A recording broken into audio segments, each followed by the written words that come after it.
அல்லேலூயா. ஆண்டவராகிய இயேசு கிறிஸ்துவின் இனிய நாமத்தில் நான் உங்களை வாழ்த்துகிறேன்.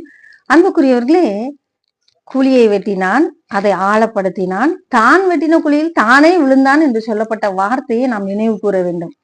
இன்றைக்கு அநேகர் உங்களை அவதூறாக பேசுகிறார்கள், மறைமுகமாக உங்களுக்கு குழி வெட்டுகிறவர்களாக இருக்கிறார்கள்.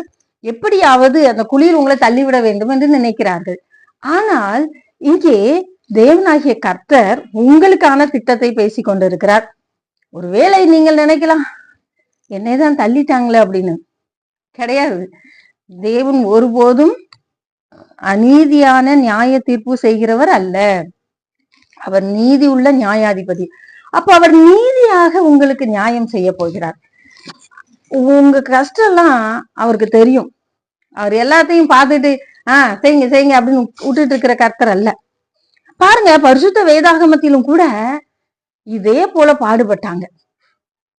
இதே போல நடந்துச்சா இல்லையா? நீங்களே சொல்லுங்களேன். தானியேல் கர்த்தருக்கு பிரியமானபடி நடந்து கொண்டார். அவர் கர்த்தருக்கு கொடுக்க வேண்டிய மரியாதை கர்த்தருக்கு மாத்திரம்தான் கொடுப்பேன், நான் வேற யாருக்கும் கொடுக்க மாட்டேன்னு சொன்னது நிமித்தமாக அவர் எப்படியாவது பழி வாங்க வேண்டும் என்று சொல்லி தேவையில்லாத வேலைகள் எல்லாம் பார்த்தாங்க. எப்படியாவது பழி வாங்க வேண்டும். இன்றைக்கு கூட உங்க வாழ்க்கையில எப்படியாவது பழி வாங்கிடணும்னு சொல்லிட்டு தேவையில்லாத வார்த்தையெல்லாம் விட்டு பார்த்துக்கிட்டு இருக்கிறாங்களா? உங்களை வேதனைப்படுத்துறாங்களா? கர்த்தர் பார்த்துக்கிட்டே இருக்கிறாரு. உங்களை வேதனைப்படுத்துறவங்கள இன்றைக்கு கர்த்தர் என்ன செய்ய போகிறாருன்னு பாருங்க. அவங்க அப்படி செய்துட்டு இருக்கிறாங்க. தானியேலுக்கு ரகசியமாக சில காரியங்களை செய்து எப்படியாவது தானியேலை சாகடிச்சிடணும். அவன் உயிரோட இருக்கக்கூடாது. அவன் நமக்கு ஃபேவரா இல்லை. இன்னைக்கு அப்படிதான் எல்லா கதையிலயும் இருக்கு. நீங்க அவங்களுக்கு ஃபேவரா இல்லைன்னா அவங்க உங்களை என்ன செஞ்சிருவாங்க? எல்லாரும் முன்னாடி அவமானப்படுத்துறதுக்கு ரெடியா இருப்பாங்க. நீங்க வேலை பார்க்குற இடத்துல, குடும்ப வாழ்க்கையில, எங்க போனாலும் இந்த பொறாமை என்ன செய்து எழுந்திருக்கு. தானியேல சிங்கத்தின் வாயில போட்டு அவனை இரையாக்கிருன்னு முடிவு பண்ணாங்க. பசியோடு காத்திருக்கிற சிங்க கெபி தூக்கி போட்டாச்சு. ஆனா சிங்கங்கள் தானியேலை ஒண்ணுமே செய்யல. இவர்கள் நினைத்தார்கள் சிங்கங்கள் தானியேலை தின்றும், அவ்வளவுதான், அவன் சாப்டர் க்ளோஸ், இனி அவன் எந்திரிக்கவே முடியாதுன்னு. ஆனா நடந்தது என்ன? அவன் எழுந்திருந்தான். ஒரு நாள் நைட்டு ஃபுல்லா அந்த சிங்க கபில இருந்து அதிகாலை வேளையில ராஜா சொல்றாரு, உன்னை நீ ஆராதிக்கிற தேவன் உன்னை தப்புவிக்க வல்லவராய் இருந்தாரோ தானியேலே என்று சொல்லி. ஆம், நாம் ஆராதிக்கிற தேவன் நம்மை தப்புவிக்க வல்லவராக இருக்கிறார். நமக்கு மறைமுகமாக வைக்கப்படுகிற ஒவ்வொரு கண்ணிக்கும் அவர் நம்மை விலக்கி பாதுகாக்கிறவராக இருக்கிறார். நம் கண்ணுக்கு தெரிகிற பிரச்சனைகள், நம் கண்ணுக்கு எதிராக இருக்கிற எதிரிகளை நாம் என்ன செய்து விடலாம்? அழித்து விடலாம். அவர்களை நாம் இனம் கண்டு கொள்ளலாம். ஆனா நம்ம கண்ணுக்கு தெரியாம சிலர் செஞ்சிட்டு இருப்பாங்க பின்னாடி. அவங்கள நாம எப்படி கண்டுபிடிக்கிறது? ஆனா தேவன் நம்மை கண்ணோக்கமா இருக்கிறார். நம்மையில் கர்த்தர் கண்ணோக்கமா இருக்கிறார். சரி, அப்படியா? என் மகனுக்கு விரோதமா, என் மகளுக்கு விரோதமா இப்படியா நீ யோசிக்கிற? இப்படி நடந்தா அப்படி நடந்துரும், அப்படி நடந்தா இப்படி நடந்துரும். சிலர் கருவுல இருக்கிற குழந்தைய அழிச்சு விட நினைக்கிறாங்க. சிலர் படிப்புல இருக்கிற பிள்ளையோட படிப்பை கெடுக்க நினைக்கிறாங்க. சிலர் நல்ல வேலையில இருக்கிறவங்களுடைய வேலையை கெடுக்க நினைக்கிறாங்க. சிலர் நல்ல பேரோடு புகழோடு இருக்கிறவர்களுடைய புகழை கெடுத்து போடுறாங்க. சிலர் கஷ்டப்பட்டு செய்கிற ஒவ்வொரு செய்கைகளையும் அழித்து போடுறாங்க. நீங்க பின்னாடி இருந்து ரகசியமா அவங்களை கெடுக்க நினைக்கிறீங்க. கர்த்தர் உங்களை என்ன செய்வாரு? கெடுத்து போடுவார். நடந்தது என்ன? தானியேல் உயிரோட வந்தாரு. அதற்கு பதிலாக யார் யார் தானியேல் மேல கண்ணு வச்சு தானியேலை தூக்கி உள்ள போடுறதுக்கு காரணமா இருந்தாங்களோ அத்தனை பேரையும் தூக்கி போட்டாங்க. அன்பானவர்களே, இன்றைக்கு நான் உங்களுக்கு சொல்லுகிறேன், உங்களுக்கு விரோதமாக எழுந்திருந்து உங்களை அழிக்க நினைச்சவங்க இன்னைக்கு அழிந்து போவாங்க. அவர்களெல்லாம் ரொம்ப நாள் ஆண்டவர் வச்சு பார்த்துட்டு இருக்க மாட்டார். உங்க கண் அதை காணும். உங்கள் கண் அதை காணும். அது மாத்திரமல்ல, நல்லா பார்த்தா மொர்தேகாய் என்னையா செஞ்சாரு? நல்லதுதான் செஞ்சுட்டு உட்காந்துருக்காரு. ராஜாவின் அரண்மனை முற்றத்துல உட்கார்ந்துட்டு இருக்காரு. அவர் மேல போறாம எப்படியாவது இந்த மொர்தேகாய தூக்கு மரத்துல தூக்கி போட்டு கொன்றுன்னு நினைச்சான். ஒரு தூக்கு மரத்தை செஞ்சாச்சு மொர்தெகாய்க்காக.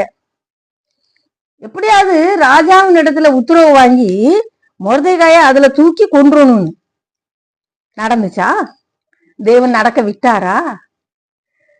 அதுதான் சொல்லுவாங்க, குழியை வெட்டினான், அதை ஆழப்படுத்தினான், தான் வெட்டின குழியில தானே விழுந்தான்னு இருக்கு.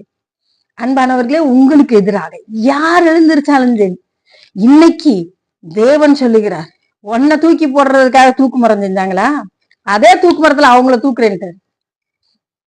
அதே தூக்கு மரத்துல அந்த ஆமான தூக்கி போடலையா? மொர்தெகாய்க்கு விரோதமாக எழுந்திருந்த ஆமானையும் அவனுடைய 10 குமாரரையும் போட்டாச்சு. ஒருத்தரை கூட விடல. அவங்க வம்சத்தையே விடல. வம்சத்தையே வேற இருக்கிற தேவன்.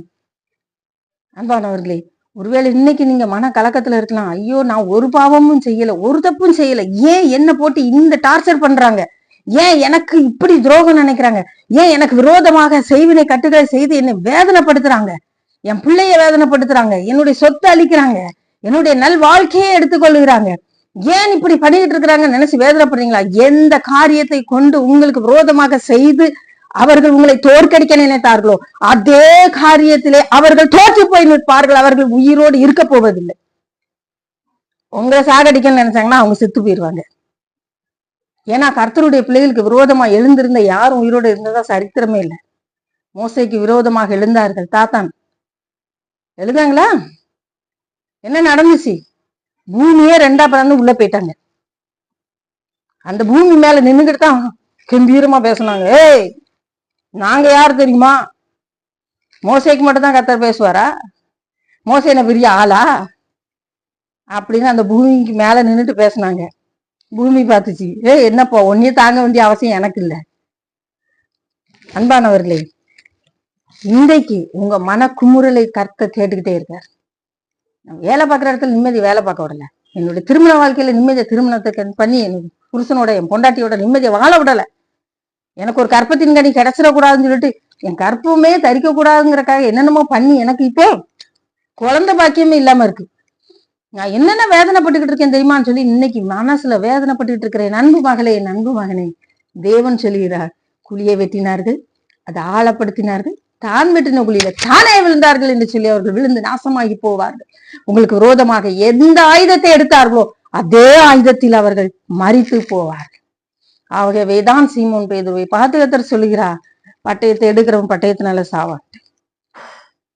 இன்னைக்கு சொல்றேன், நடக்கா இல்லையான்னு பாருங்க. அழிக்க நினைத்தவர்கள் அழிந்து போவார்கள். எந்த கருவியை பயன்படுத்தி அவர்களை அழிக்க நினைத்தார்களோ அதே கருவியை கர்த்தர் பயன்படுத்தி அவர்களை அழித்து போடுவார். ஆமே, அல்லேலூயா. தைரியமாக எழுந்திருங்க. நம்ம ஜெபிக்க போறோம். கர்த்தர் உங்களை ஆசீர்வதிக்க போகிறார். அன்பின் பரலோக பிதாவே, உமக்கு நன்றி. நீர் செய்ய நினைத்தது தடைப்படாது. எங்களுக்கு விரோதமாக குழியை வெட்டினது மட்டும் இல்ல, அதை ஆழப்படுத்திட்டு எப்ப விழுந்து சாவான்னு எதிர்பார்த்தாங்கப்பா. ஆனா என் தேவனாகிய கர்த்தர் சொல்லுகிறீர், நான் உன் கூட இருக்கிறேன். யாரு குழியை வெட்டினாங்களோ அதே குழியில அவங்க சாவாங்க. நீ சொன்ன வார்த்தைக்காக ஸ்தோத்திரம். கர்த்தாவே, உங்களுடைய பிள்ளைகளுக்கு விரோதமாக எழுந்திருக்கிற எல்லா போராட்டங்களையும் இயேசுவின் நாமத்துல சபித்தப்புறப்படுத்துங்க. வேலை பார்க்குற இடத்துல, குடும்ப வாழ்க்கையில பிள்ளைகள் சந்தோஷமா வாழ முடியாதபடிக்கு நிம்மதி இல்லாம இருக்கிறாங்கப்பா. இன்றைக்கு ஒரு அற்புதம் நடக்கட்டும். குழந்தை பாக்கியம் கிடைக்கட்டும். திருமண வாழ்க்கை நடக்கட்டும். கடன் அடைக்கப்படட்டும். சுகவாழ்வு சீக்கிரத்துல துளிர்க்கட்டும். வியாதி மறையட்டும். இயேசுவின் நாமத்துல எல்லா பிரச்சனைக்கும் போராட்டத்துக்கும் முடிவு உண்டாகட்டும் என்று சொல்லி கட்டளையிடுகிறேன். யார் யார் என் பிள்ளைகளுக்கு விரோதமா எழுந்திருந்து காரியத்தை செய்தார்களோ அதே காரியத்தினை அவர்கள் செத்து மடியட்டும். ஆண்டவர், இன்றைக்கு ஒரு அற்புதத்தை அவர்களுக்கு செய்யுங்க. அதிசயம் நடக்கட்டும். இயேசுவின் நாமத்தில் ஜெபிக்கிறோம் நல்ல பிதாவே. ஆமென். ஹல்லேலூயா.